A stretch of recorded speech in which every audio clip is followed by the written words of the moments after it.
Sou a Poliana Oliveira, jornalista do Portal 180 Graus, trabalho na editoria de política, já estou na empresa há 11 anos, também sou professora do Instituto Galaxy, lá no Galaxy, quando nós estávamos ainda tendo as aulas presenciais antes da pandemia, ministrava aula de webjornalismo, sempre às sextas-feiras, falando um pouco sobre teoria do jornalismo, debatendo sobre produção para a web.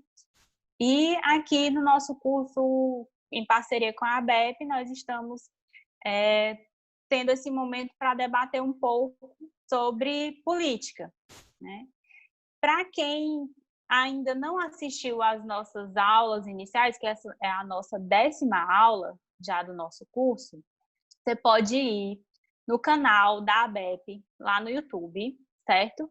E lá estão disponíveis todas as minhas aulas, desde a primeira aula. Todas estão disponíveis, foram gravadas aqui pela transmissão do Zoom, e está tudo disponível, não só as minhas aulas, como também a aula da Isabel, de como escrever para a web, as aulas do Gualberto, as aulas do Josaé, do Johnny. Então, está tudo disponível para você rever. Você também está acompanhando pela fanpage, pode acessar a nossa página lá da ABEP no YouTube para rever essas aulas, tem muito conteúdo bacana. No nosso curso de Noções de Política, que eu costumo dizer que é mais também um bate-papo de troca de experiência com vocês, já que eu passo para vocês um pouco dessa minha experiência dos anos de cobertura em política, nós começamos abordando sobre o executivo, depois nós passamos pelo legislativo, falando sobre o judiciário, Ministério Público, eleições. E hoje nós vamos voltar um pouco esse tema eleições, porque algumas questões de novidade apareceram nas últimas semanas, né? Nós estamos no meio de um processo eleitoral, é um ano eleitoral.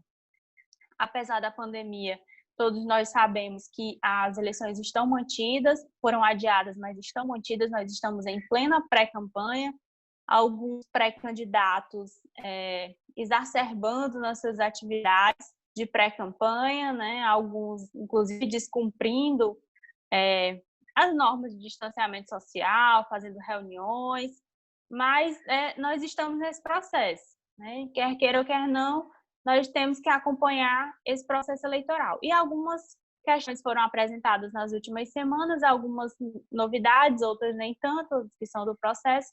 Então, a gente vai voltar nesse tema eleição para esclarecer alguns desses pontos, inclusive com relação a financiamento de campanha, que é uma questão em que a gente tem que ficar muito atento, nós como comunicadores, de fiscalizar realmente a aplicação desses recursos, já que parte dos recursos utilizados nas eleições são públicos, são recursos públicos que vêm do bolso do cidadão, do orçamento da União. Então, a gente precisa ficar de olho como esses recursos são aplicados, se eles são aplicados da forma correta. Eu vou mostrar para vocês como a gente pode fiscalizar esses recursos mesmo durante a campanha, ficar analisando a página dos gastos dos candidatos, mostrar para vocês também sobre as regras que os partidos estipulam para a aplicação desses recursos, porque tudo precisa ser delimitado em resoluções internas, passado para o Tribunal Superior Eleitoral, certo? Mas antes da gente iniciar a nossa aula, até para você também que está acompanhando pela fanpage, eu vou passar algumas informações que são do dia, certo? Primeira delas, eu vou até compartilhar aqui minha tela com vocês.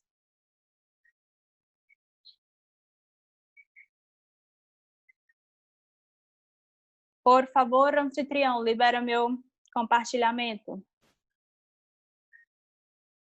Deu certo agora.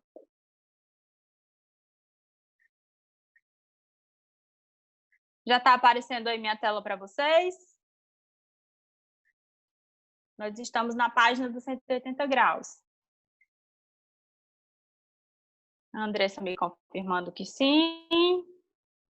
A Karine também. Então, vamos lá.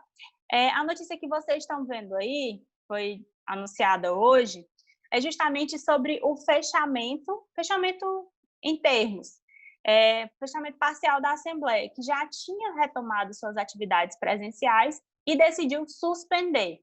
nós sabemos, estamos numa pandemia, recomendações são de isolamento, quem puder fazer o trabalho remoto, como nós estamos fazendo aqui. No Galaxy, nós temos as nossas aulas presenciais, mas nós estamos optando nesse momento, até por imposição também dos decretos, nós não podemos voltar ainda às salas de aula. Então, a nossa sala de aula está sendo virtual. Estou tendo que conversar com vocês, mas alguns órgãos já decidiram voltar, né? No caso, a Assembleia Legislativa decidiu voltar esse mês as sessões presenciais, mas acabou suspendendo essa volta.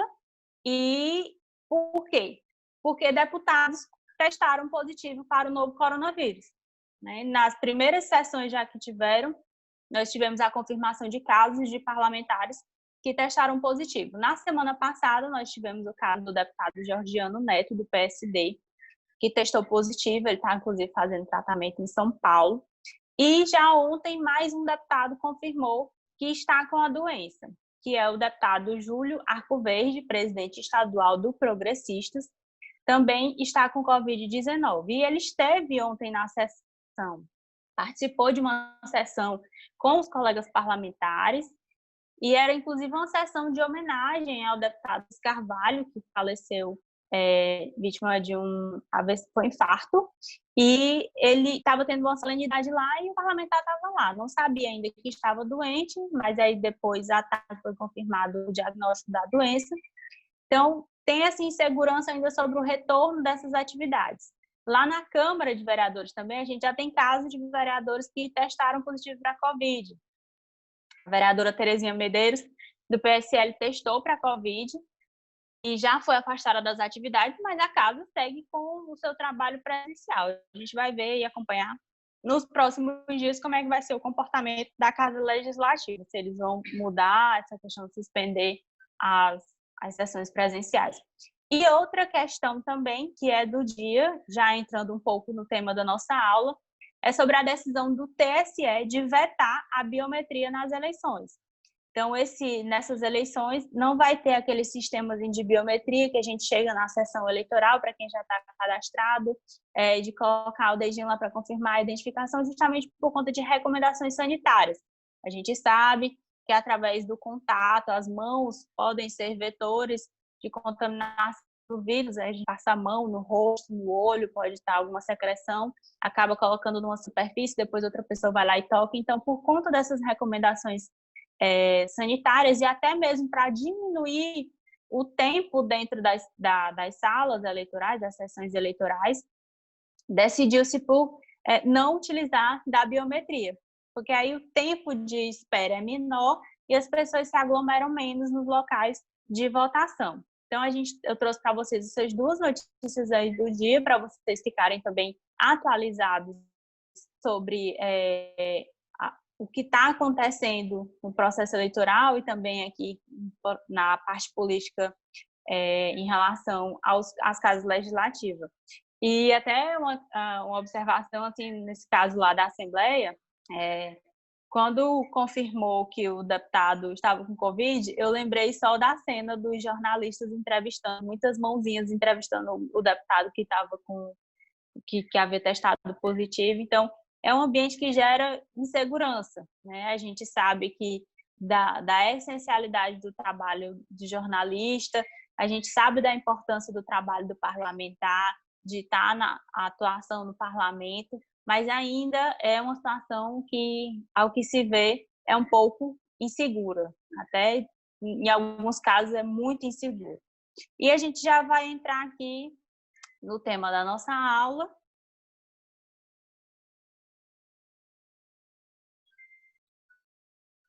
E nós vamos começar falando sobre pesquisas eleitorais. Pesquisa eleitoral sempre movimenta muito o cenário político. Sempre que a gente divulga uma pesquisa de intenção de voto, gera debate.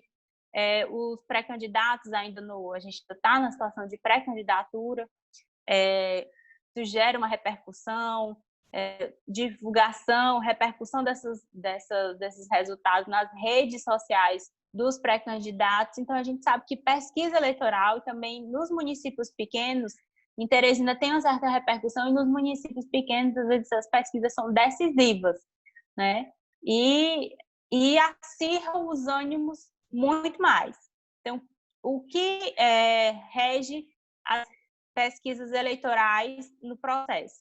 Aqui a gente tem o direcionamento da resolução número 23.600/2019 do Tribunal Superior Eleitoral, que diz como é que essas pesquisas devem ser feitas.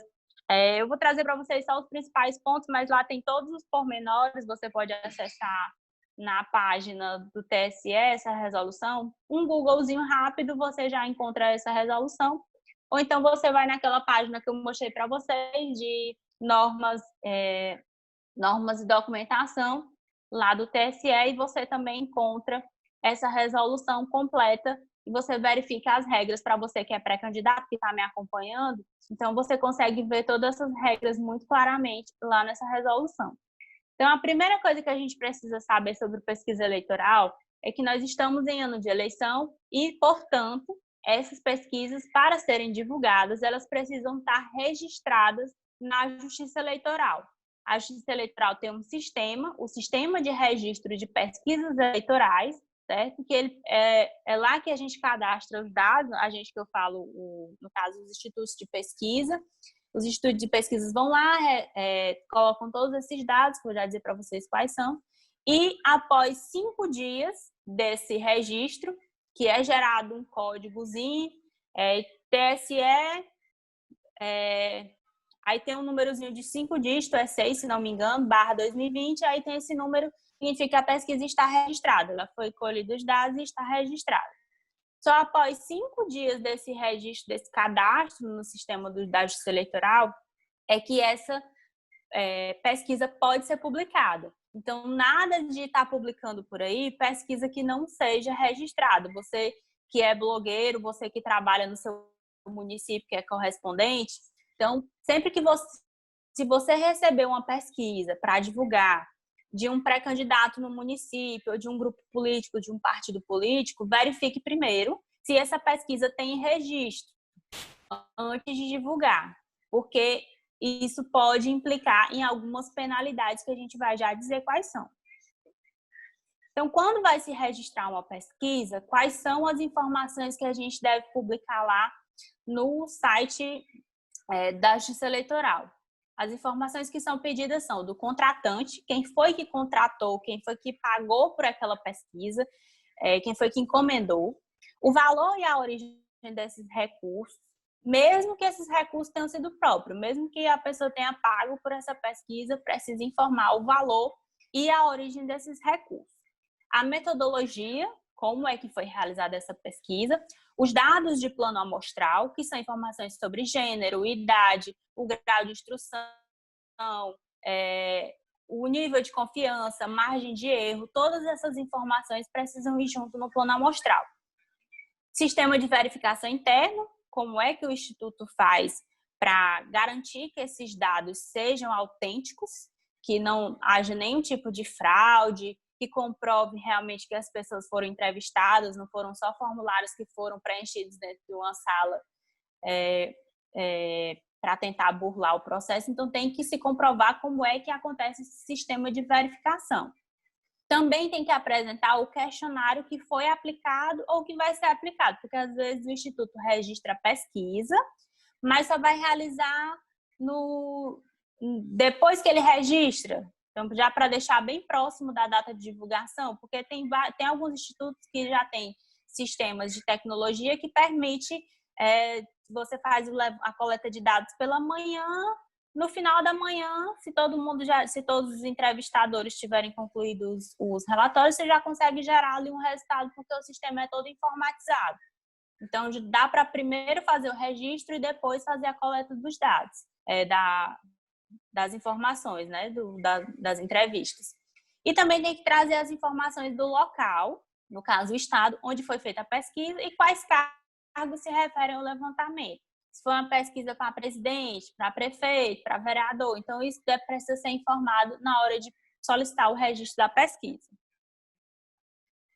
O próprio sistema vai dizer que dia vai estar autorizado a publicação dessa pesquisa. Ele já vai te gerar o registro e vai também te informar, ele vai gerar uma ficha técnica, que eu vou já mostrar para vocês o sistema lá, não o de registro, mas o que fica público para consulta. Então, já vai te gerar uma data e você já vai ficar sabendo que dia a pesquisa vai ser publicada. Isso é bom para a gente poder acompanhar. Por exemplo, eu sempre acompanho o sistema da divulgação das pesquisas, porque aí a gente já tem uma noção de quando vai sair uma pesquisa eleitoral. Um Instituto X registra lá e a gente já sabe, olha, dia 20 vai ter uma pesquisa do Instituto X com a intenção de voto para prefeito de Teresina, por exemplo. Então, a gente já consegue ver isso. A gente não vê os resultados, mas a gente já consegue saber que naquele dia vai sair uma pesquisa. A gente já sabe quais são os veículos aqui que tradicionalmente acompanham, né? Por exemplo, a Meu Norte divulgou a amostragem. A Cidade Verde divulga, acho que é o Opinar, se não me engano. A gente já sabe quem são os veículos de comunicação que divulgam de cada instituto, né? E aí a gente já vai acompanhando, já vai sabendo para repercutir, por exemplo, no 180 graus, e também para repercutir com os pré-candidatos, para perguntar para eles como é que foi a aceitação dos números, o que ele achou dos números. A gente já consegue fazer esse acompanhamento. E aí a gente tem algumas imposições da Justiça Eleitoral para a elaboração dos questionários. Por exemplo, quando sai o edital do registro de candidatura, lembra que eu falei para vocês nas aulas passadas que só existe candidato após a realização das convenções, que os registros de candidatura são analisados e deferidos, e aí sim é publicado um edital no site no Diário da Justiça Eleitoral, e aí sim as pessoas se tornam efetivamente candidatos. Então, a partir da publicação desse edital, os institutos de pesquisa têm que incluir todos os candidatos, certo? Então, não tem esse negócio de colocar só dos maiores partidos, das principais coligações ou dos nomes que estão colocados na opinião pública. Não, a gente precisa respeitar esse edital, saber quem são todos os nomes e colocar lá para não desequilibrar o processo, porque, de certa forma, o entrevistador, lá no momento da pesquisa, vai estar apresentando nomes, né? Apresentando o que eu digo assim, vai estar elencando nomes e as pessoas vão dizer quem elas preferem ali na intenção de voto naquele momento. Então, se falta o nome de alguém, isso pode ser considerado uma tentativa de induzir ao erro, né? Então, a partir da publicação desse edital, tem que ter o nome de todo mundo. E é outra coisa que você precisa prestar atenção para você que é comunicador, para você que trabalha com comunicação. Quando receber uma pesquisa após a publicação desses editais, você tem que checar realmente se está o nome de todo mundo, né? Não vai publicar uma pesquisa. Esse edital é muito fácil de você ter acesso. Você vai no Diário da Justiça Eletrônico e tem essa lista dos pré-candidatos, no caso dos candidatos, já à época, e você vai conseguir fazer essa checagem rapidinho, certo? E deve ter os nomes, inclusive daqueles candidatos que estão em situação subjúdice. Por exemplo, o candidato foi indeferido na zona eleitoral, mas ele entrou com recurso no Tribunal Regional Eleitoral para análise da candidatura dele. Está no processo ainda judicial de deferimento da candidatura. Então, mesmo assim, deve ser incluído, certo? E aí, a gente vem para a parte de publicação desse conteúdo. Para quem também atentar e quem trabalha com blogs, para quem trabalha com sites no interior, né? Na hora de divulgar a pesquisa, você recebeu do Instituto de Pesquisa ou você recebeu de um partido político que encomendou aquela pesquisa e quais são as informações que eu devo divulgar. Nós somos obrigados a divulgar toda a pesquisa, todas as questões? Não, né? Se você for publicar só uma questão, ok. Vai publicar 3 questões? Ok. Você não é obrigado a publicar todas as questões da pesquisa, certo? Mas você divulga a questão e tem que ter todos os dados, percentuais, com decimais, tudo explicadinho, direitinho, todos os dados você transcreve, que é para não induzir o leitor ao erro, né? Então, todos os dados que você puder colocar, você coloca E esses aqui devem vir junto, que é o período que foi realizada a coleta dos dados. A gente sabe que pesquisa eleitoral é um retrato do momento, certo? Então, quando você está entrevistando, é daquele momento. A gente sabe que pode acontecer, entrevistou hoje, semana que vem, sei lá, um candidato foi preso ou foi deflagrado uma operação que envolve ele. Então, pode ser que mude aquele momento. Por isso, é importante colocar a data em que foi realizada essa pesquisa, foi coletada os dados. Outra informação é a margem de erro. A gente sabe, como é uma questão estatística, tem erro, há possibilidade de erro, que é o que a gente escuta às vezes falando mais de erro de 2 pontos percentuais para mais, 2 pontos para menos. Isso quer dizer que, por exemplo, se o candidato aparece com 38%, dentro da margem de erro, ele pode ter até 40% ou 36% para mais ou para menos. Isso aí faz a gente, às vezes, o candidato está empatado dentro da margem de erro, como a gente fala. Então, essa informação da margem de erro é importante. Dizer quantas pessoas foram entrevistadas, o número de pessoas que foram ouvidas naquele levantamento, o nome da empresa que realizou, né? E se for o caso da empresa que contratou, e também o número de registro da pesquisa. Se você for produzir imagens para compartilhamento, por exemplo, aquele infográfico que a gente trabalha, o ideal é que tenha todas as informações já na sua peça de infográfico, que aí evita repassar e dizer, mas isso, você passa a pesquisa e depois a pessoa bota uma montagenzinha dizendo que é do ano passado, né? Então, é importante se assegurar que todas essas informações estejam no seu material. As pesquisas que são feitas antes da eleição, antes do dia da eleição, elas podem ser divulgadas a qualquer momento, né? Então, qualquer hora que você puder, você pode divulgar, desde que respeitar aquele prazo de 5 dias. Então, você registrou o TSE, o Sistema da Justiça Eleitoral, te deu aquela data, então você só pode publicar a partir daquela data. Respeitando isso, você pode publicar a qualquer momento.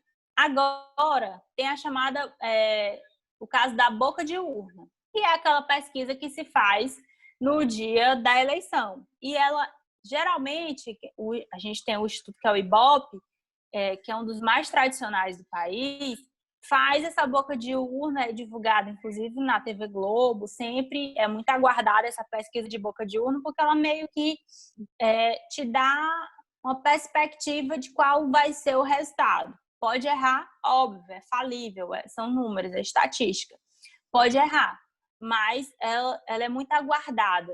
Só que essa pesquisa, ela só pode ser divulgada a partir das 17 horas do horário local. 17 horas é que horário? É o horário que fecham as urnas, que encerram as votações. Então, até esse horário, não pode ser divulgada a pesquisa boca de urna.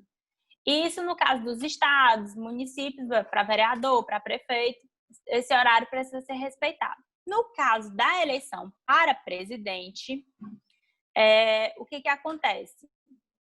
Só pode ser divulgado após encerrar a votação no país inteiro. A gente sabe que tem fusos diferentes nos estados do norte do país, então só pode ser divulgado após o encerramento da votação em todo o território nacional.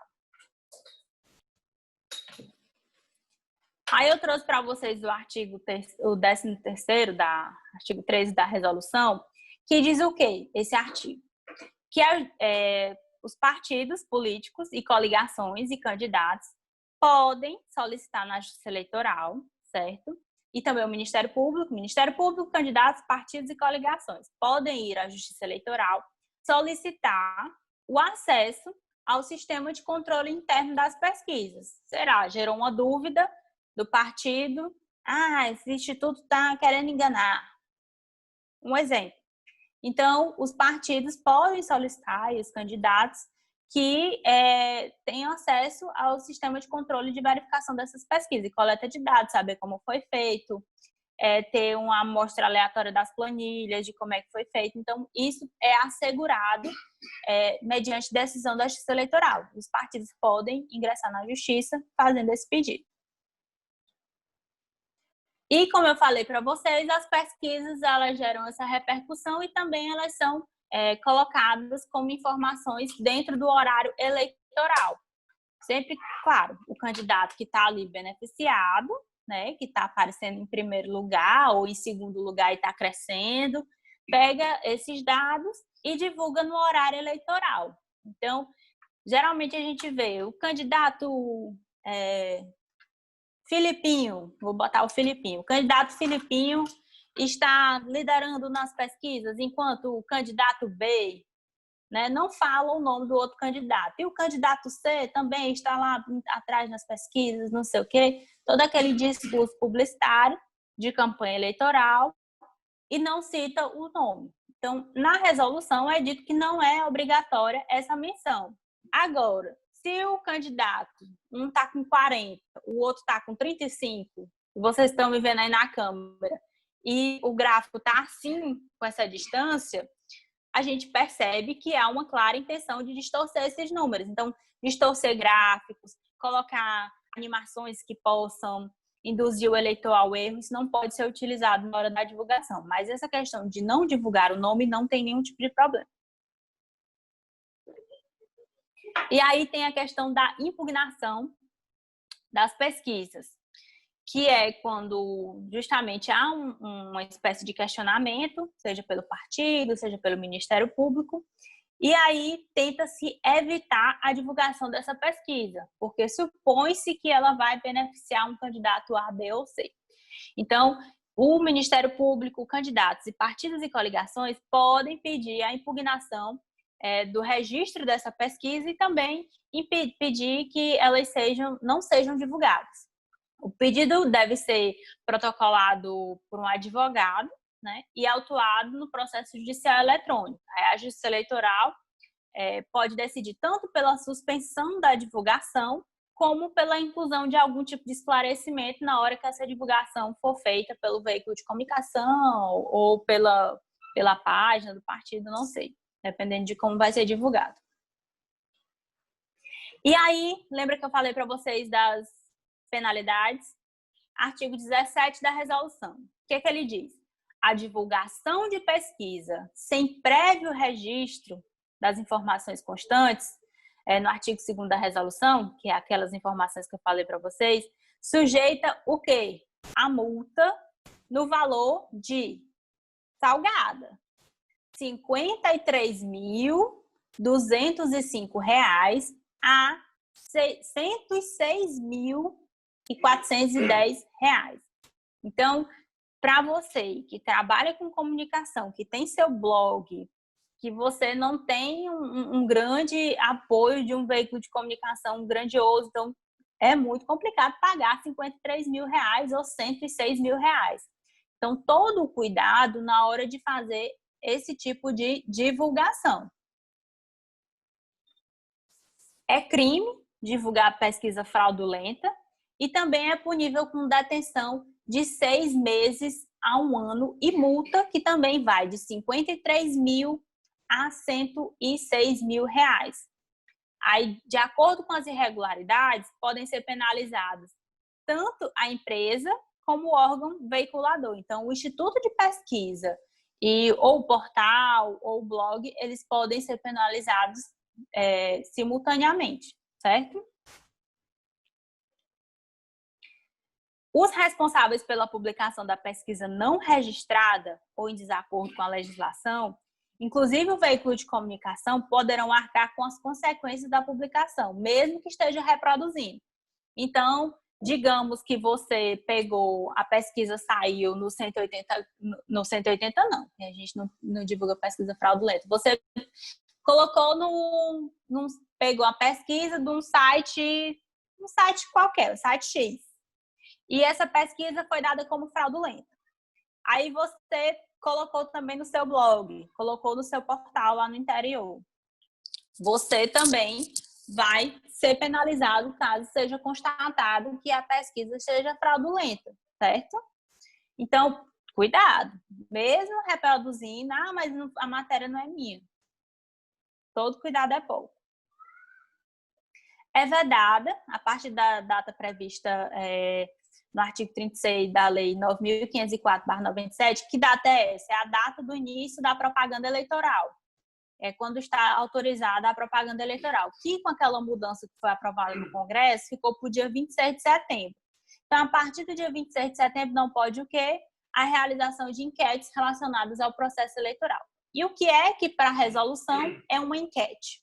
É aquela sondagem ou levantamento de opinião sem plano amostral, que depende da participação espontânea do interessado e que não utilize método científico para sua realização.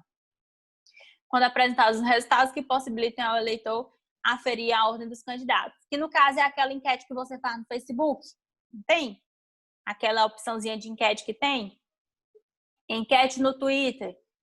Ou você pergunta num grupo de WhatsApp e vai somando ali as informações. Então, esse tipo de procedimento, a partir da data da realização da campanha eleitoral, que é no dia 26 de setembro, não pode, é vedado. E aí, eu vou mostrar para vocês como fazer para consultar uma pesquisa eleitoral na sua cidade. Saber se na sua cidade tem uma pesquisa eleitoral sendo feita, se tem alguma pesquisa para ser divulgada. E lembrando, não necessariamente uma pesquisa registrada, ela precisa ser divulgada. Às vezes, o candidato ou o partido encomenda, e aí o resultado não foi favorável para ele. Então, ele prefere não divulgar. Mas ele já deixa registrado, porque caso saia um resultado favorável, que beneficie ele, que ele esteja lá ou crescendo na intenção de voto, ou que ele esteja em primeiro lugar, aí já está registrado e ele tem autorização para fazer esse tipo de divulgação. Então, vocês que estão me acompanhando aí, vamos lá. Deixa eu colocar aqui na página.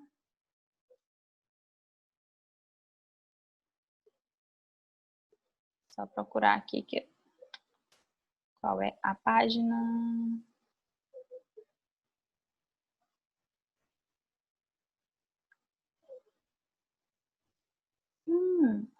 Achei.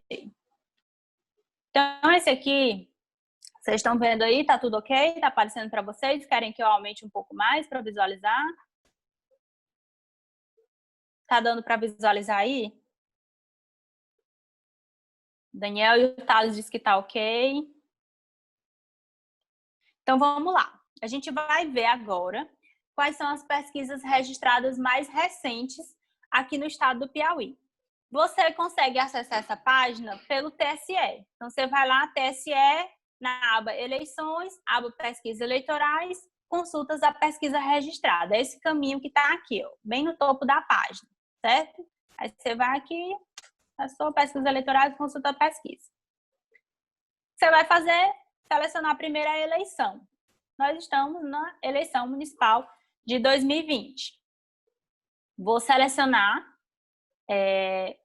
o estado, Piauí. Se você quiser procurar diretamente no seu município, é só selecionar aqui. Ou você está atrás de uma empresa específica, um instituto de pesquisa específico, o IBOP, o OPINAR, a amostragem, você já coloca aqui, que seleciona que ele já vai te mostrar as empresas que são cadastradas, tá vendo? A lista aqui de empresas, então você só seleciona pelo instituto de pesquisa. Ou você pode, se você já tiver o número de registro dessa pesquisa, você digita nesse campo aqui, número de identificação, e você já vai direto para aquela pesquisa, saber as informações dela. Então, vou colocar aqui pesquisar, selecionei eleições e Piauí, para a gente ver a listagem realmente das mais recentes.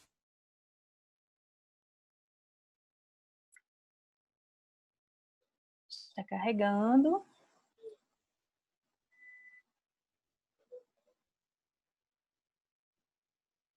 Pronto. Então, nós temos aqui a lista das últimas pesquisas que foram registradas. Na verdade, tem todas, mas aqui são ele já traz as mais recentes. Então, eu vejo que tem pesquisa aqui registrada de Brasileira, Ipiranga do Piauí, Itaueira, Monsenhor Gil, Barras, Vila Nova, Fronteiras e Alegrete do Piauí. Tudo já deste mês de julho. Então, a gente pensa que não está acontecendo a política, mas está tudo aí, né? Como eu falei para vocês, pandemia, mas pré-campanha à parte. Então, esses partidos ou coligações que já estão se organizando e pré-candidatos estão fazendo a encomenda, já estão encomendando essas pesquisas. Não sei se alguma delas já foi divulgada, mas aí o que você vê? A primeira coisa que você vê é o número de identificação dessa pesquisa. Então, quando você divulgar, é esse número aqui que não pode faltar, que é o número de registro do levantamento. Aí vem a empresa contratada, a gente tem aqui que é Rogério MP Moura ME, que é o Datamax, tem a data em que foi registrada e tem o município. Vou clicar aqui para a gente ver os detalhes do que está disponível desta pesquisa.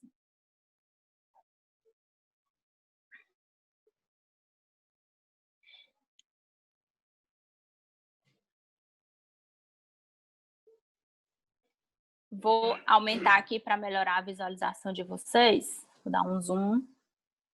Pronto. Aqui é o que a gente chama de ficha técnica. Sempre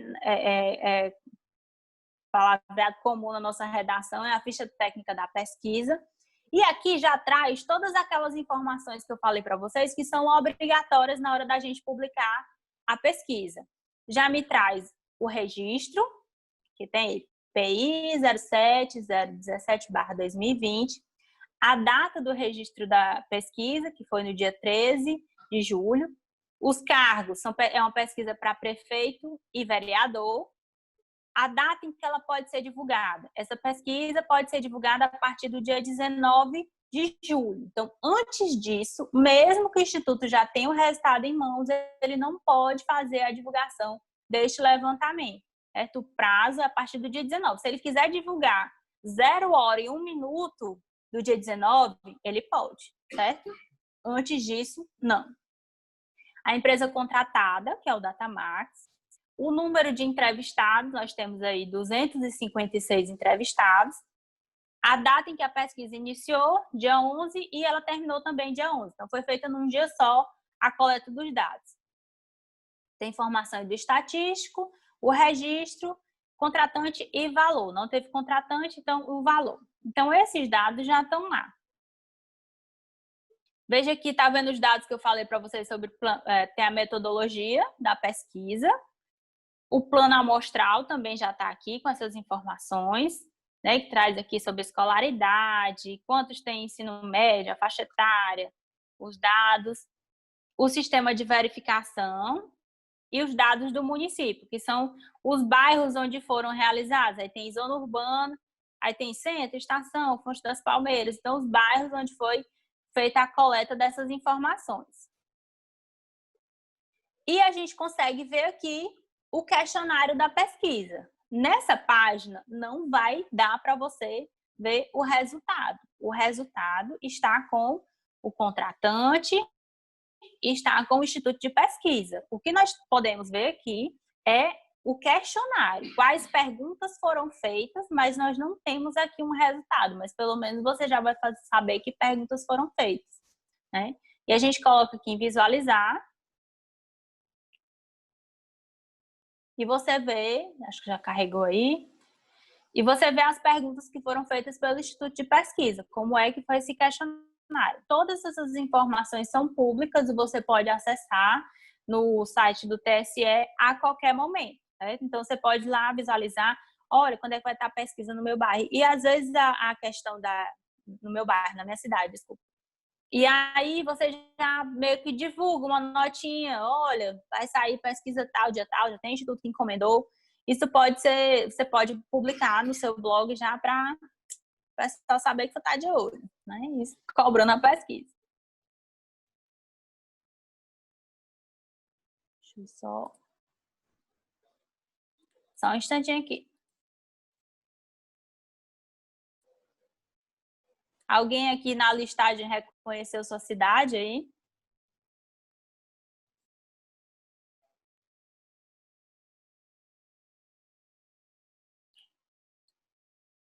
Alguém viu uma pesquisa aí da sua cidade que esteja sendo realizada? A Mirla disse que não, na cidade dela não reconheceu.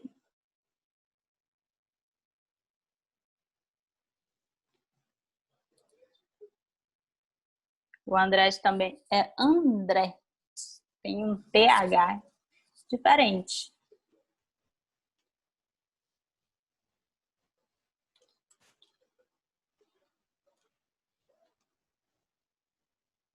Então, sempre que você quiser dar uma olhadinha, esse sistema é público.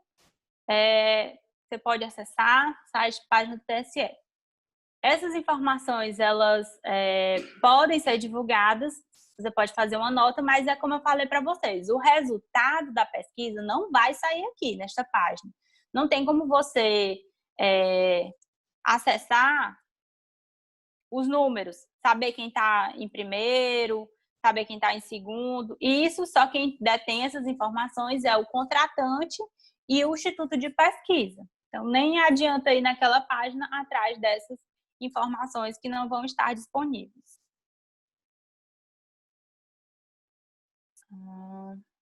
Vamos lá.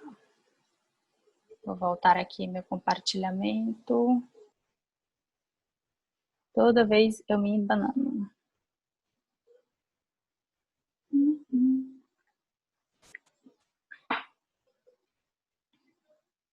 Certo, vamos dar seguimento.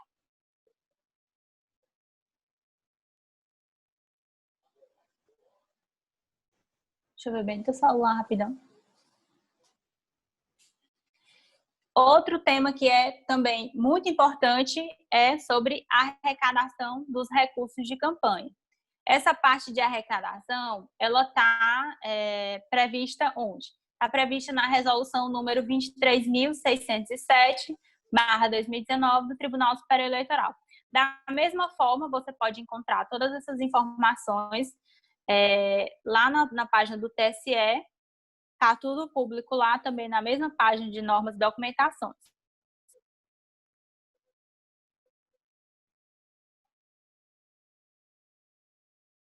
Deixa eu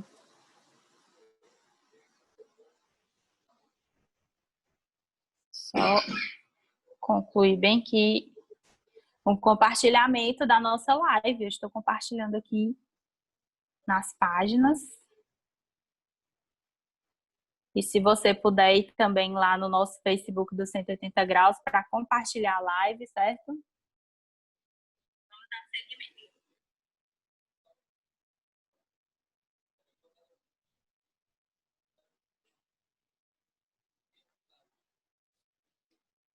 Certo. Recurso de campanhas e gastos. Desculpa a interrupção aqui que eu estava compartilhando, então vai lá, você pode também na nossa fanpage lá do 180 Graus, compartilhar com seus amigos, mostrar a nossa aula, você conhece algum pré-candidato, quer passar essas informações para ele, então repassa lá o link da nossa transmissão ao vivo para ele estar acompanhando também. Vai ficar gravado aqui no Facebook, tá? Para você quem está acompanhando na fanpage. A gente vai deixar o vídeo salvo e também, se você quiser assistir no YouTube, também vai estar disponível lá. Então, Resolução 23.607 prevê que candidatos podem arrecadar recursos para a campanha através de doações estimáveis em dinheiro e doações pela internet, com mecanismo que permite a identificação do doador e a emissão do recibo eleitoral para cada doação recebida. Então, tudo que chega para a campanha, para o candidato, precisa ter as informações salvo lá de recibo, porque precisa comprovar, a gente sabe, precisa dizer de onde é que esse dinheiro está vindo, né? Um candidato que está usando o espaço eleitoral, o palanque eleitoral, para tentar chegar ao poder, a gente tem que pelo menos saber quem é que está financiando ele.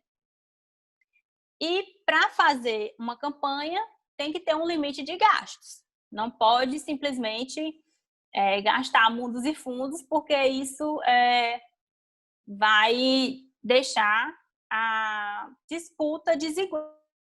Porque a gente sabe que tem gente que tem muito dinheiro, né?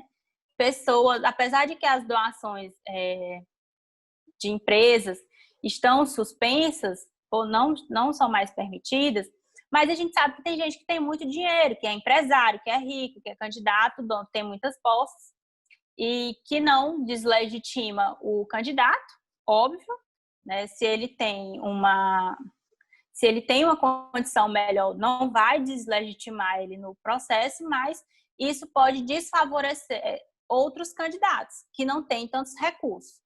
Então, é estipulado um limite de gastos.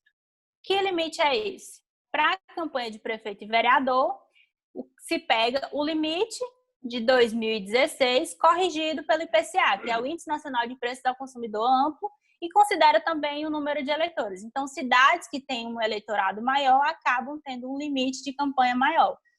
Porque, é óbvio, é muito diferente você fazer uma campanha em Teresina e você fazer uma campanha em José de Freitas, né? São cidades que têm dimensões, uma dimensão populacional diferente, um número de eleitores diferente. Então, aqui em Teresina, o candidato precisa chegar a muito mais pessoas do que em José de Freitas, por exemplo. E aí eu trouxe para vocês a tabela de 2016 sobre esse limite de gastos de campanha, como é que ficou. Aí tem as 10 maiores cidades, que é São Paulo, Belo Horizonte, Rio de Janeiro, Salvador, Fortaleza, Curitiba, Cuiabá, Manaus, Campo Grande e Recife. Você veja que lá em São Paulo, o teto para a campanha é de 45,4 milhões de reais, no caso, para 2016. Aqui em Teresina, está ali embaixo, o limite para esses gastos é de apenas 2,1 milhões. E isso para o primeiro turno. Então, existe uma diferença grande. São Paulo é uma grande cidade, né? É uma metrópole gigantesca, tem muitas pessoas morando, muitos eleitores. Então, não tem como você comparar se der para, por exemplo, der para um candidato a prefeito de São Paulo, só 2 milhões, até que a gente acha que dá, né? A gente imagina que não é possível, 2 milhões é muito dinheiro. Mas a gente sabe que tem toda uma estrutura de campanha, não entraremos nesse mérito. Mas, considerando o tamanho da cidade, o número de eleitores, a gente tem essa diferenciação, realmente o valor é bem maior. E aí você já vê que de São Paulo para BH, Belo Horizonte, já diminui bastante, né? Vai de 45 para 26 milhões. Então, existe essa diferença. E isso tudo é estabelecido de acordo com aquelas normas que eu falei para vocês, que tem o limite 2016, corrigido pelo IPCA, e é tudo publicado pela Justiça Eleitoral, quando possível, quando esses dados são liberados, quando esse cálculo é feito. E aí, no caso das cidades onde tem segundo turno, qual é o limite de gastos para o segundo turno? É 40% do valor do primeiro turno. Então, se no primeiro turno o prefeito tinha 1 milhão para gastar, no segundo turno ele só vai ter 400 mil para gastar na campanha. E aí, o detalhe é que só acontece segundo turno onde é que acontece o segundo turno? Nas cidades com mais de 200 mil eleitores. No Brasil, a lista atual tem 95 cidades que têm mais de 200 mil eleitores e é onde ocorre o segundo turno. No Piauí, só em Teresina há essa possibilidade de segundo turno. Então, não existe segundo turno lá em José de Freitas, não existe segundo turno em Picos, não existe segundo turno em Parnaíba e nenhuma outra cidade. Apenas aqui na capital, o nosso número é de 558.661 eleitores, segundo dados do TRE. Aí eu fui consultar Parnaíba, que é a nossa segunda maior cidade. Lá o eleitorado é de apenas 103 mil eleitores. Então, é uma diferença muito grande. E não chega a... Eu acho que eu anotei errado. Acho que é 130 mil. Deixa eu verificar bem que agora na minha cabeça...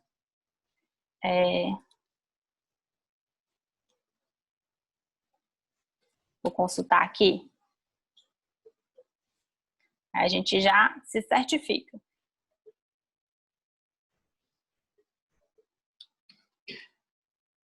É 103 mil, eu pensava que era 130, mas tá certo, é 103 mil eleitores. Então, voltando.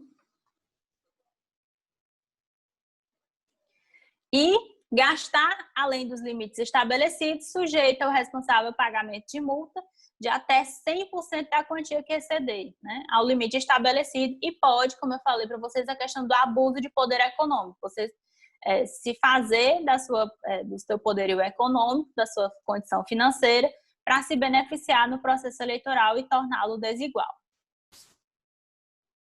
E que tipos de recursos podem ser utilizados na campanha? Recursos próprios do candidato, O candidato tem dinheiro, ele custeia a própria campanha, né? Se ele tem como injetar na campanha 500 mil reais, não tem problema, ele pode injetar os 500 mil reais. Também pode ser através de doações financeiras ou estimáveis em dinheiro, de pessoa física, ou, por exemplo, você pode doar um carro para a campanha, né? Você tem um carro é estimável em dinheiro, certo? Você pode medir, calcular o valor de um carro. Então, você pode doar o carro para o candidato fazer campanha, visitar os interiores, utilizar como um carro de som. Então, isso pode ser utilizado, né? Que é as doações em bens estimáveis em dinheiro. Pode receber também doações de outros partidos políticos ou de outros candidatos. Pode fazer a comercialização de bens e serviços ou promoção de evento para arrecadar, né, os recursos. Isso aqui no Brasil ainda está ficando comum, isso, né? Isso é mais de fora.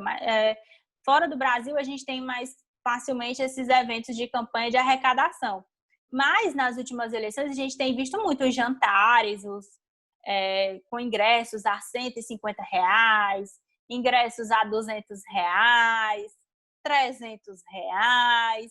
Quem pode pagar para ajudar seu candidato, tá mais do que certo, né? Você quer ajudar a campanha do seu candidato, você tem R$300, R$400 para tirar do bolso, para participar de um jantar, é justo, né?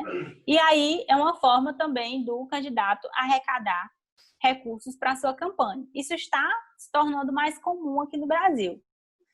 Talvez nessa campanha a gente veja mais esses eventos, esses jantares, esses encontros em que é cobrado um ingresso para a pessoa entrar e esse dinheiro vai para a campanha. E a gente tem os recursos dos partidos, desde que identificada a origem, que sejam provenientes de onde é que pode vir esse dinheiro do partido. Tem o fundo partidário, que é destinado para os partidos, e tem o Fundo Especial de Financiamento de Campanha, conhecido por vocês como Fundão, mais conhecido por nós como Fundão Eleitoral. Tem também as doações de pessoas físicas, efetuadas aos partidos, contribuição dos filiados, que os filiados podem contribuir também aos partidos, e isso gera uma receita. Comercialização de bens e serviços, também a promoção de eventos, e rendimentos decorrentes da alocação de bens do próprio partido. Então, esses recursos, todos eles podem ser utilizados na campanha com base lá na resolução.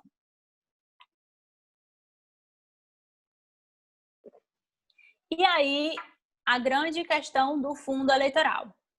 Que o fundo eleitoral vem dos cofres públicos, são recursos públicos. Como é que é feita essa distribuição do fundo eleitoral? O artigo 5º da Resolução 23.605/2019 do Tribunal Superior Eleitoral diz o quê? Que 2% do valor total do fundão é dividido igualmente entre todos os partidos com estatutos registrados no TSE. Então, dos 33 partidos que a gente tem registrados hoje, 2% do dinheiro, no caso, se eu não me engano, deixa eu ver aqui o valor, é 2 bilhões. Então, 2% desses 2 bilhões são divididos igualitariamente entre todos os partidos, certo? Então, uma fatia desses 2% todo mundo tem. 35% vai para os partidos que tenham pelo menos um representante na Câmara dos Deputados, na proporção do percentual de votos por ele obtido na última eleição geral na Câmara dos Deputados. Por isso, é muito importante para os partidos elegerem um representante na Câmara dos Deputados, elegerem um deputado federal, porque essa é uma cláusula de desempenho na hora da divisão do bolo partidário, do bolo do fundo partidário. Me enganchei, do fundo eleitoral, desculpa. Então, 35% vai ser dividido entre os partidos que tenham ao menos um deputado na Câmara. 48% vai ser dividido entre quem?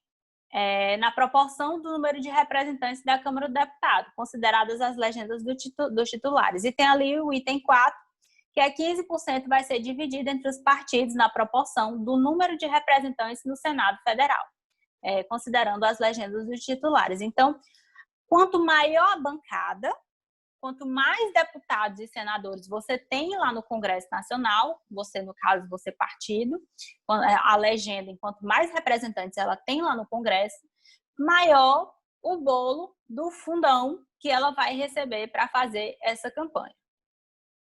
O dinheiro, como eu já havia comentado com vocês, fica à disposição do partido político, que é o partido que vai definir os critérios de como vai ser feita essa distribuição. E essas regras devem ser aprovadas pela maioria absoluta dos membros do órgão de direção da Executiva Nacional. Então, a Executiva Nacional, quem está lá no topo da cadeia alimentar, os presidentes de partidos, os diretores do partido, são aqueles que decidem como esse dinheiro vai ser utilizado. Os critérios são fixados pela Executiva, devem prever a obrigação da aplicação de pelo menos 30% desses recursos para as candidatas e a coligação, o número de candidatos do partido da coligação. Então, 30% para as candidaturas femininas. Isso precisa ser assegurado. Por quê?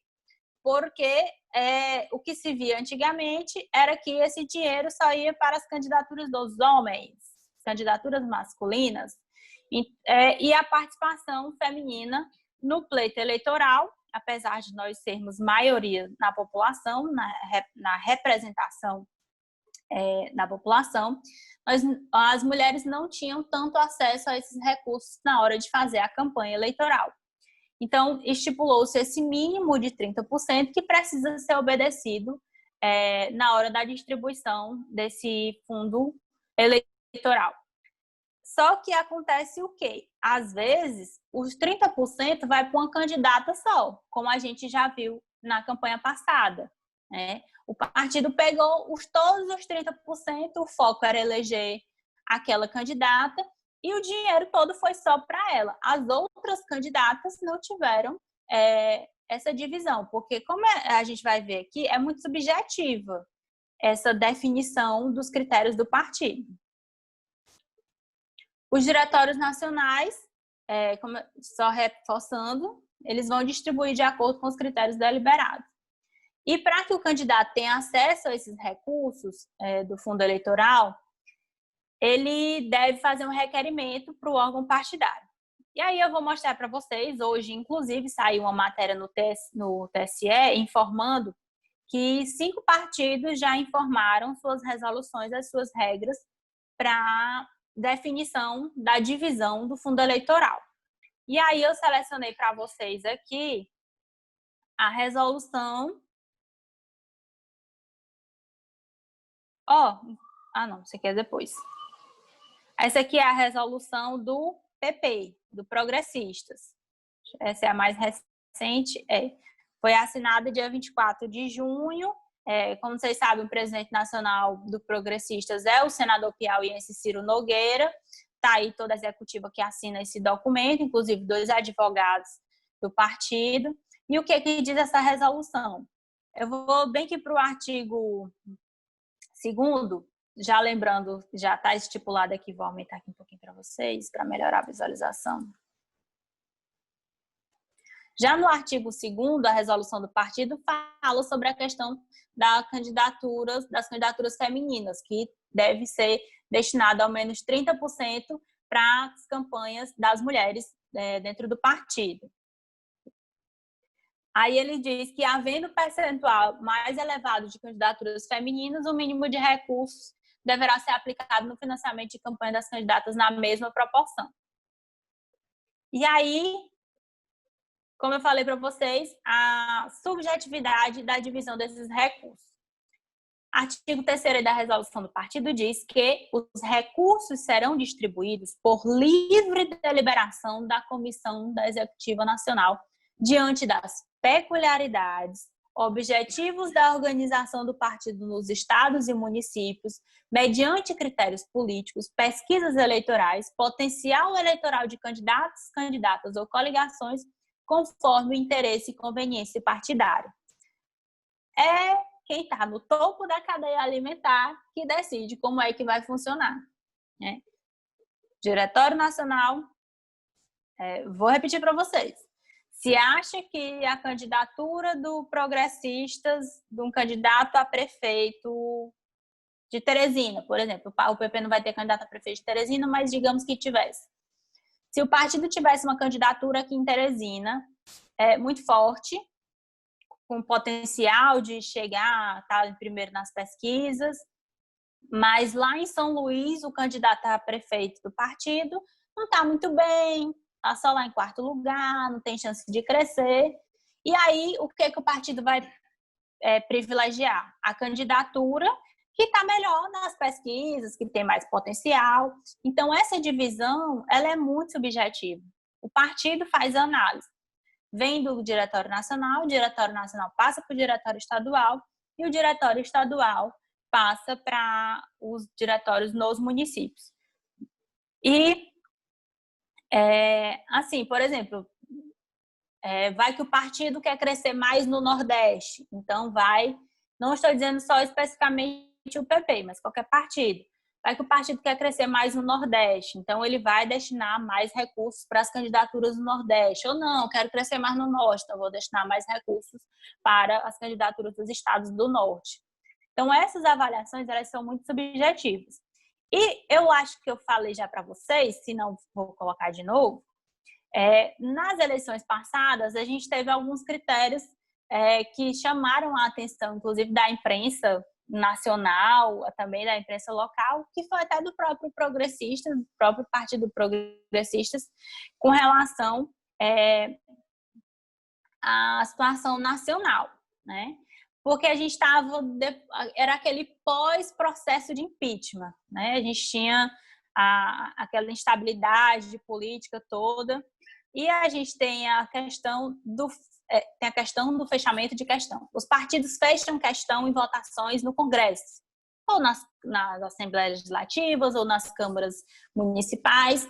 Fechou a questão é o quê? Decidiu que vai votar daquele jeito, a ordem do partido é votar sim, ou votar não, ou votar a favor, ou votar contra, e o partido e os vereadores, deputados, senadores precisam seguir a questão do partido, precisam votar de acordo com a orientação que foi colocada para eles, sob pena de ferir a chamada fidelidade partidária.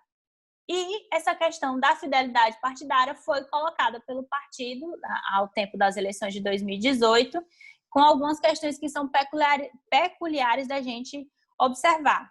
Aí ele já faz aqui a divisão dos valores, né? Quanto é que vai para as candidaturas femininas e candidaturas masculinas. E tem aqui.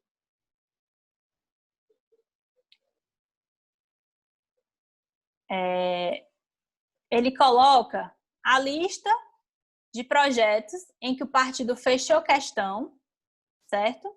E que a fidelidade partidária poderia beneficiar ou favorecer o deputado federal. Então, em homenagem ao Instituto da Fidelidade Partidária, sobre o valor discriminado no capital acrescido equivalente a 2,5% para cada voto, conforme a determinação do partido. Então, se nesses projetos o deputado votou com o partido, então ele tem mais 2,5% do que ele iria receber. Então, se votou junto, e um desses projetos era a questão de impeachment. Vou mostrar aqui para vocês.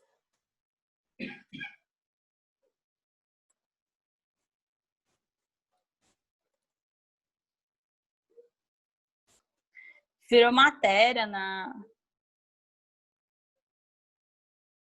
Eu esqueci de salvar essa matéria aqui.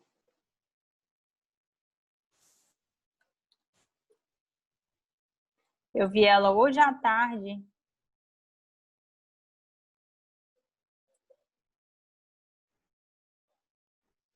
Essa aqui é a do Estadão. Ó. Essa é só para assinantes. Eu não sou assinante do Estadão. Vamos ver se a da BBC abre para a gente ver. Tiveram algumas matérias do... Ó, Um dos projetos lá que ele coloca é o voto pró-Temer, né? Que aí foi feito o cálculo, quem votou com o partido ganhou 250 mil, que foi aquele processo de 2017 que o Michel Temer foi denunciado, né? E aí, nesse caso, o Partido Progressista fechou questão na votação a favor do Michel Temer, né? E virou critério para a distribuição dos recursos. Então, é muito subjetivo, né? Às vezes, uma votação define como esse recurso vai ser utilizado. Então, é assim, manda quem pode, obedece quem pode também. Não tem como, ou o candidato já precisa ter um trabalho de viabilizar seu nome, né, para chegar já na campanha forte, até mesmo para garantir esses recursos que são repassados pelo partido. Deixa eu dar uma olhada aqui no nosso bate-papo.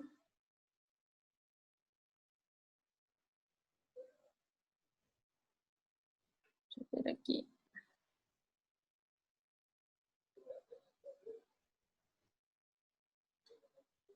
A Bruna estava falando sobre pessoas que compram voto. Ah, minha filha, isso aqui tem demais.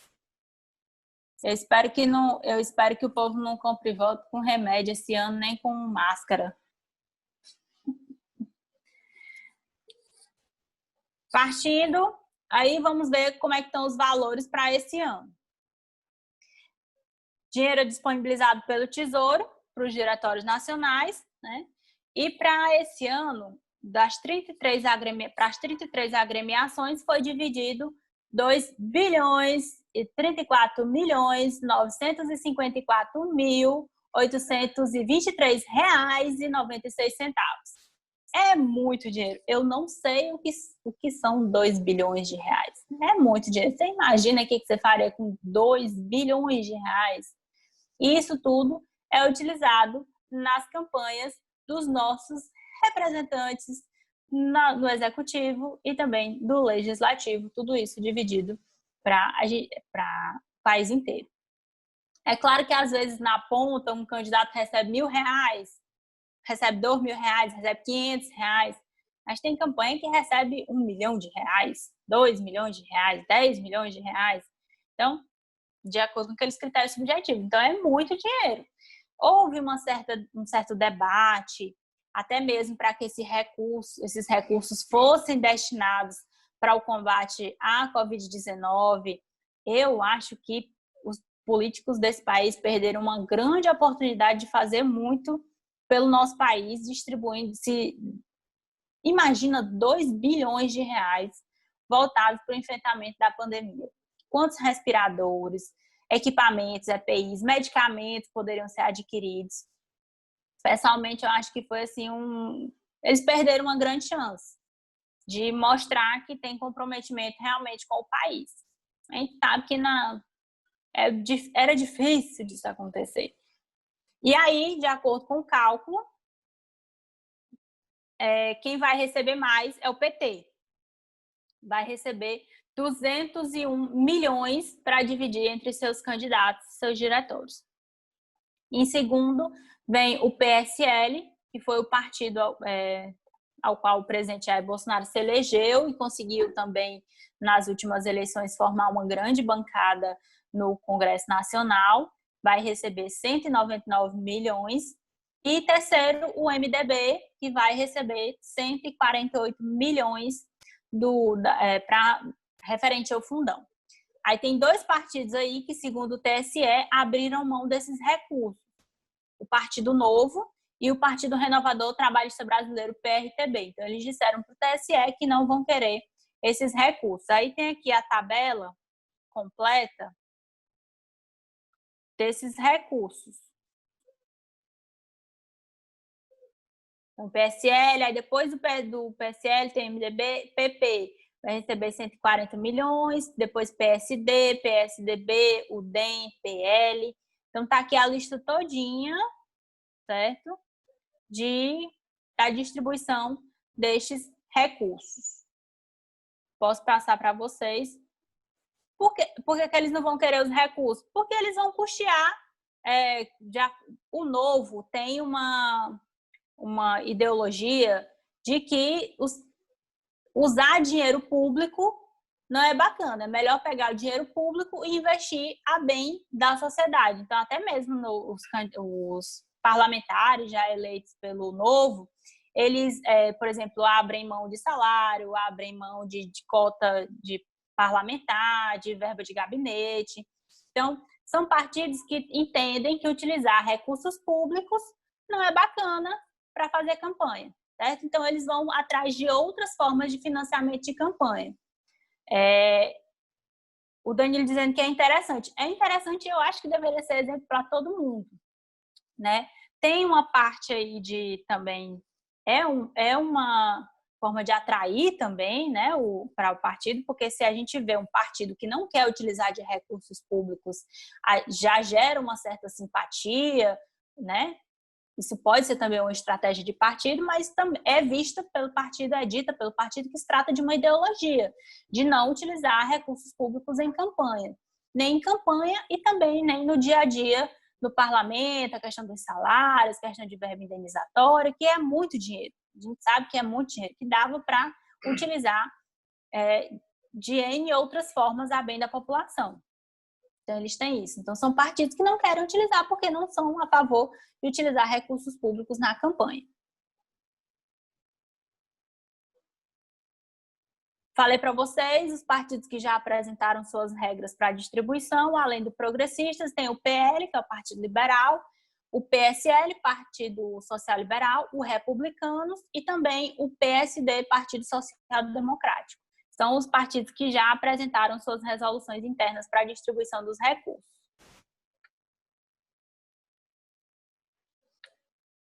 E aí, para a gente encerrar a nossa aula, eu vou mostrar para vocês o sistema Divulga do TSE. O desse ano ainda não está disponível, obviamente porque nós não temos ainda, o processo foi adiado, então só vai mais lá para frente. Mas esse sistema costuma ser semelhante de um ano para outro, claro que com algumas melhorias, mas já pode dar uma ideia para vocês de como fazer essa consulta de informações de candidatos. Esse sistema, ele também traz dados não só das eleições de 2018, mas 2016, 2014, das eleições anteriores, você pode consultar essas informações, e é como a gente acompanha as informações do candidato. Por exemplo, a gente acompanha quem são os candidatos que solicitaram registro, a gente acompanha se o registro dele foi deferido ou se não foi. Por ele, a gente pode ver também quanto o candidato está gastando. Gastou tanto com combustível, gastou tanto com agência de publicidade, gastou tanto com a impressão de santinhos. Essas informações todas ficam disponíveis na página do Divulga, que a gente chama, é o Divulga Candicontas. Aí a gente vê aqui das últimas candidaturas, ó, tá todo mundo vendo aí direitinho? Tá dando para visualizar? Senão eu dou um zoom aqui na página para melhorar a visualização de vocês. As candidaturas passadas, como vocês sabem, foram para presidente, vice-presidente, governador e vice, senador, suplentes, deputado federal, estadual e, no caso, deputado distrital. Você vê aqui pelas regiões, você pode ver o nacional, que no caso são as informações da candidatura a presidente, e as informações regionais. Você clica na região e vê esses dados. E aqui tem outras informações adicionais, como os doadores, os limites de gasto, sobra de campanha, que é aquele dinheiro que o partido teve, juntou, ou também do fundo eleitoral, o que sobrou, o que não foi utilizado. As dívidas de campanha, informações de financiamento coletivo, as vaquinhas virtuais, distribuição de recursos, comparativo entre os candidatos e estatística de candidatura. Vou mostrar para vocês as páginas de alguns candidatos para ver que tipo de informações estão disponíveis. Não vou mudar, vou deixar aqui já selecionado das eleições de 2018, que foram as mais recentes. Venho aqui em Nordeste, seleciono o nosso querido estado do Piauí e clico aqui em candidatos. Ele já vai me dar aqui um seletor, né, das candidaturas que estavam em disputa. Eu coloco aqui governador. Ele já me traz o nome de todos os candidatos que disputaram naquele ano. No caso desse ano vai estar mais ou menos as mesmas informações. Pode mudar o layout, aqui o formato, mas em suma são essas informações que já ficam disponíveis nessa página inicial aqui dos candidatos. Você vê o nome do candidato, né? Com um apelido que ele tenha, e aqui geralmente já vem o chamado nome na urna, que é a forma como o nome da pessoa vai aparecer. Na hora que a pessoa for votar, é esse nome que vai aparecer. No caso, por exemplo, o Mano Ferre, tá aqui, como é que aparece? É o Mano, o velhinho trabalhador. É assim que vai aparecer lá na urna. No caso que apareceu na urna, né, que se trata da eleição passada, foi esse nome que ele utilizou, é o nome de urna que ele usa. Aí tem aqui o nome completo, o número, né, e a situação da candidatura, se for uma situação deferida ou indeferida. Se está deferido, então quer dizer que essa candidatura está ok, cumpriu todos os requisitos, apresentou todas as certidões, então está ok para entrar na disputa. Se estiver indeferido, então às vezes não dá tempo, às vezes o indeferimento sai muito próximo do dia da eleição, então não dá tempo de mudar o mapa, não dá para mudar a mídia da urna eletrônica, às vezes acaba indo para a urna eletrônica, mas os votos não são computados. Vem o partido e o nome da coligação. Aí já diz aqui que o eleito foi o Wellington Dias, como todos nós sabemos, o governador Wellington foi reeleito. E aí a gente vai clicar em cima do nome para a gente ver o detalhe dessa candidatura. A página aqui do candidato, certo? Aí está dizendo, ó, apto, situação do candidato está apto para disputar, situação deferida. Aí vem a candidato a governador, Partido dos Trabalhadores e o número do CNPJ do candidato. Todo candidato precisa fazer, na hora de fazer seu registro, precisa abrir uma conta bancária, precisa ter um número de CNPJ. Essas informações, elas são obrigatórias para constar no processo de candidatura. Aqui as informações do candidato, nome completo, gênero, estado civil, grau de instrução, o nome da coligação, data de nascimento, raça, todas essas informações estão todas aqui. E os partidos que estão com ele. Você vê aqui que tinha PT, MDB, PP, PR, PDT, PSD, PCdoB, PTB e PRTB. São os partidos que estavam na coligação com o governador Wellington à época da campanha. E já tem os dados aqui, ó, dos limites de gasto de campanha. Para o primeiro turno, 5.600.000 e para o segundo turno, 2.800.000. E aqui você tem as informações da vice-governadora, Regina Souza. Se você clicar aqui, pode abrir a nova aba, você vai encontrar, vou abrir só a foto. Vou ter que clicar, deixa eu ver se eu clico aqui em acessar. Né? Aí tem aqui os dados também da vice-governadora. Vou voltar lá para a página do Wellington. E aqui embaixo é por onde a gente acompanha. Antes disso, aqui tem as informações do processo de candidatura, né, do registro, que aqui você vai também acompanhar, por exemplo, no candidato a prefeito da sua cidade, também vai gerar esse número do processo de registro de candidatura. Então, é por aqui que você vai acompanhar como é que está a situação do deferimento desse registro, se está tudo ok, as apresentações das informações, das certidões. Então, é aqui que a gente acompanha. E o processo de prestação de contas é outro processo diferenciado, que aqui também você vai acompanhar. E as certidões. Quando vai se fazer, no caso do executivo, tem que apresentar uma proposta de governo. Está aqui a proposta de governo do governador Wellington Dias. E você já vê essas informações tudo aqui, para você até mesmo, se você quiser fazer uma matéria no futuro, você já salva essa proposta para verificar essas informações. E as certidões negativas, certidão de endereço, eu não vou abrir aqui, porque como vocês sabem, a gente está transmitindo, tem algumas informações pessoais, tipo número de CPF, endereço, essas coisas. Então, mas depois você pode consultar essas informações para visualizar as certidões, para você ver até os modelos de como é que elas são apresentadas. E, finalizando aqui, até porque já faltam 9 minutos para a gente encerrar, as informações de gastos de campanha. Então, aqui diz quanto o Wellington arrecadou na campanha passada para fazer a sua campanha. Então, foram R$2.727.472,72. Foi o dinheiro que, à época, o candidato, à época, o Wellington Dias, candidato à reeleição, arrecadou para a sua campanha. E aí, ele especifica, desse dinheiro, tem os recursos estimáveis, doações de pessoa física, não teve aqui doação pela internet, tem doação do partido, recursos próprios. Ele ainda botou aqui 112 mil de recursos próprios na campanha. E aqui os gastos que foram realizados durante a campanha, as despesas contratadas, certo? Então, essas informações ficam disponíveis.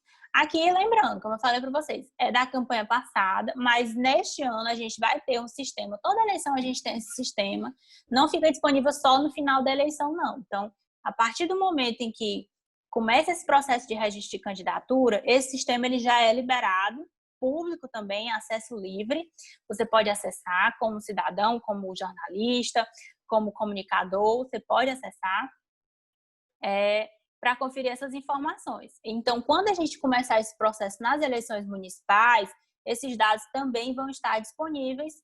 Claro, lembrando para vocês, pode haver algum tipo de modificação no formato da página, no layout, nas informações, mas, em suma, essas informações vão estar lá disponíveis para você. Aí, só detalhando aqui das receitas, eu cliquei ali na lateral para a gente ver as receitas, vamos ver se está abrindo aqui.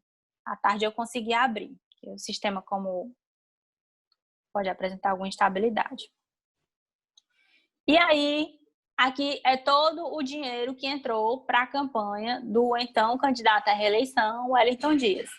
A gente teve de doação do partido, foi R$1.365.000 repassados. Foram 5 depósitos, 5 repasses que foram feitos. Tem aqui o númerozinho do lado. Aí tem os recursos utilizados, que foram recursos próprios, do próprio José Wellington Barroso de Araújo Dias, que é o W Dias, que a gente conhece.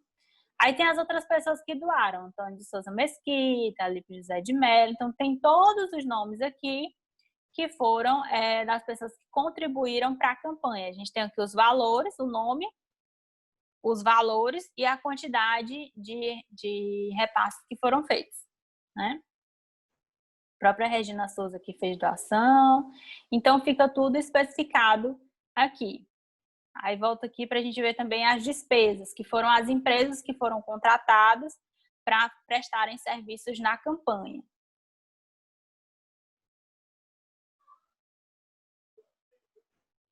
Está abrindo aqui a página, rapidinho que a gente está terminando.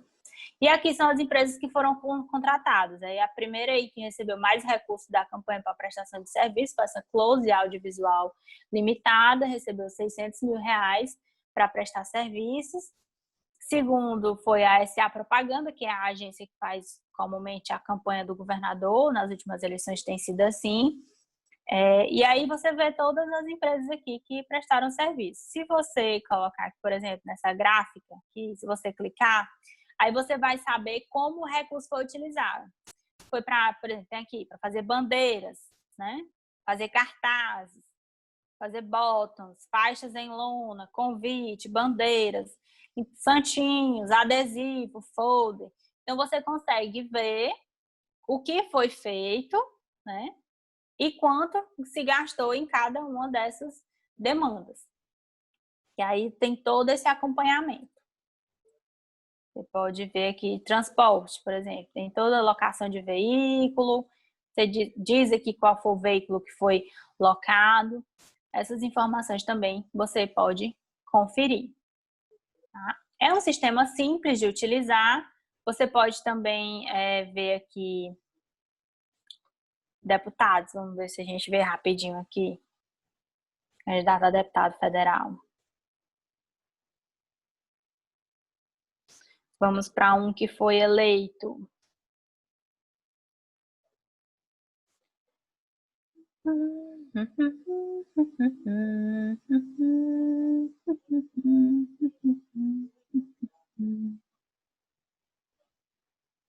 Doutora Marina, deixa eu ver aqui alguém aqui. É o Flávio Nogueira aqui pra gente ver.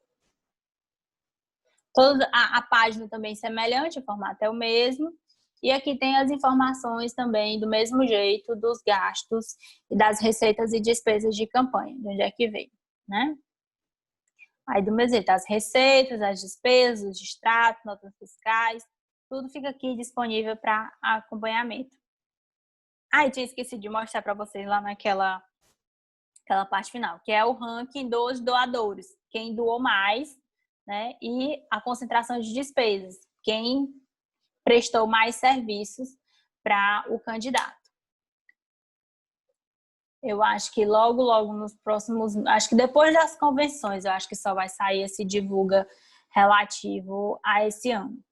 Vou mandar para vocês a atividade e o slide no grupo para quem nos acompanha na aula pelo Zoom, certo? Nosso grupo de WhatsApp. Se você está me acompanhando aí pela fanpage do 180, pelas nossas redes sociais, quer participar do curso através do Zoom, quer interagir comigo aqui durante a aula, fazer questionamentos, perguntas, conversar comigo, ou conhecer um pouco mais do nosso projeto de cursos. Não tem só o curso de noções de política, a gente tem curso de como escrever para a web, curso de Photoshop, produção de post. Então, se você quiser conhecer, não quero assistir a aula de política, mas eu quero assistir a aula de produção de posts.